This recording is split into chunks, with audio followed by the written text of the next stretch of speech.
Okay, engine is running, but I want to get out of the car. So typically what I do, I try to open the door, right? When I open the door, of course, the steering wheel is not moving up, so it's blocking me at that position. Now let me close the door. Let me try to stop the car and see what happens. Oh, now I can get out the car. How nice. All right, second thing is this car. Let me start this up again.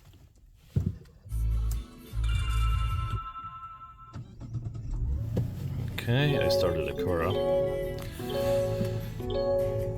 This time the steering wheel went to the position where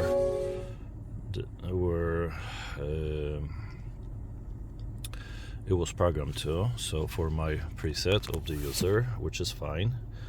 Majority of the time this system is not recognizing me, so as you guys know, it's not working proper way. Now there's a second thing. There are the shifters here, right? So there are the shifters which are allowing us to switch the gears. Okay, so another thing which is a customized thing, when those shifters are set in our preset for to remember not to be switched automatically over to a different gear, so just to keep the gear whatever you chose by pushing the shifters, when you stop the car it's no longer remembered by the system. So Mazda did the personalization for us, which is not really a personalization, because if I chose to have under my preset specific setups, they should stay there until I change them. No, not with Mazda. So each time I get to the car, I need to go through tons of menus here in order to do the presets. I don't even know where it is right now, to be honest with you. Probably under settings. No, but I'm talking about, you know, those oh, let's see here, maybe this is it. That's me.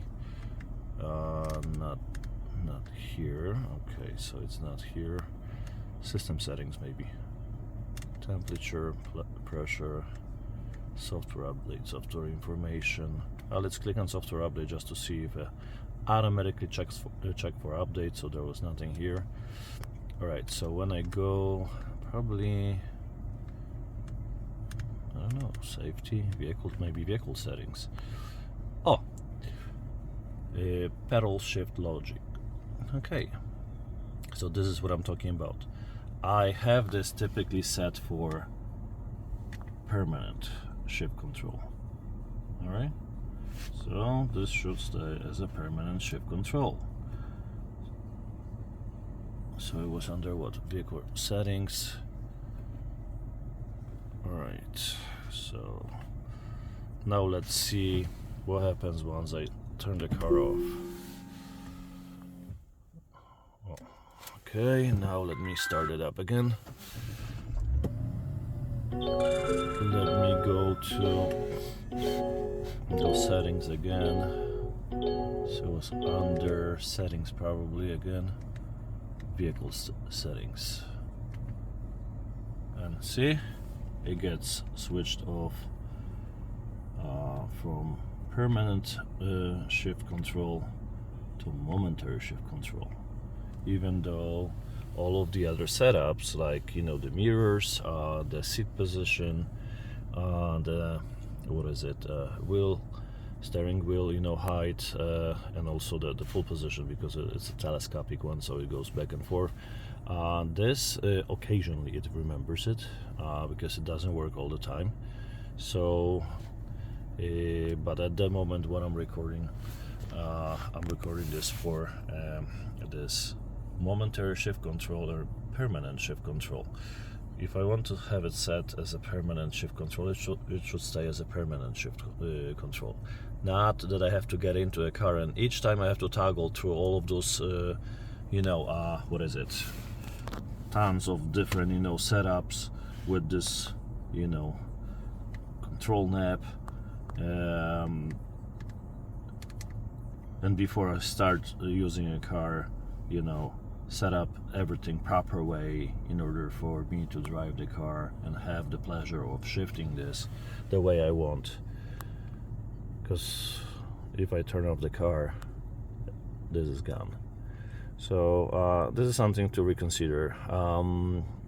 If nobody is setting up the personalization, I understand maybe this is some sort of a safety issue or whatever, I don't know what stays behind this, but if you do the personalization and you want your car to be personalized for you, and apparently that's what Mazda is going towards, this should also be personalized. Alright, let me see if I can again get out of the car by opening the door. No, I cannot. Yeah. It's like, opening the door. It's not moving this, wheel up. So that's why the wheel is going to have tons of scratches here underneath, because if it's too low, you wouldn't be able to get out of the car properly. Now it's moving, and this is rare that it's moving, because majority of the time it stays in this position even though I turn the car off. I'll try to record another video showing you that this is not moving even though I turn the car without opening, of course, the door. Right, so this is another screw up for Mazda. I understand you guys told me this previously on those previous videos in comments. Oh, just go ahead and switch to a different software, wait for the software updates. As you guys can see, I already showed you that the software updates were set up automatically to be checked, and nothing has come from Mazda yet in order to be, and I have this car for half a year already. So I don't know how long should I be waiting. Previously I had CX-90, also brand new car from Mazda. First year it came out on the market, there was tons of screw ups in this car. They physically got to the point where they needed to change the GPS to a different type of GPS, etc., etc. I understand that part. I've had that car for like, I don't know, 14 years or so, maybe 15. Mechanically, car had no issues except the ball joints that apparently each car has a problem with when you hit the pothole or something, but nothing major. So I could run this car for another 140,000 miles, I believe. That's what I had on this previous car. I don't know about this car. I'm kind of skeptical about this car, since the electronics, the electronics are not working properly. And imagine this, majority of those cars that have electronic issues are going to junkyards, so no one wants to repair the electronic problems. There's not that many people that know how to take care about those. So I'm not gonna be sending my car back to Japan to get it repaired. These people here in Mazda dealer that I bought the car at, Libertyville Mazda in Illinois, they have no clue what's going on. Sorry to hear this, but yeah, and that's last time they told me to go to my Mazda here in Hoffman Estates, Illinois, which I have a half a mile from my house, which I'm gonna go apparently and see what they say, because there's pretty much almost 5,000 miles on my car, so I need to do the oil change. We'll see what they say. I'll keep you posted, but so far tons of failures in this car. Talking about electronics are not good. I like this car as far as how it runs. The CX-90, I purchased the one that I'm talking about right now, due to the fact it has a nice engine with lots of power. It could tow my trailer that I have there, okay, with no problems. It has 5,000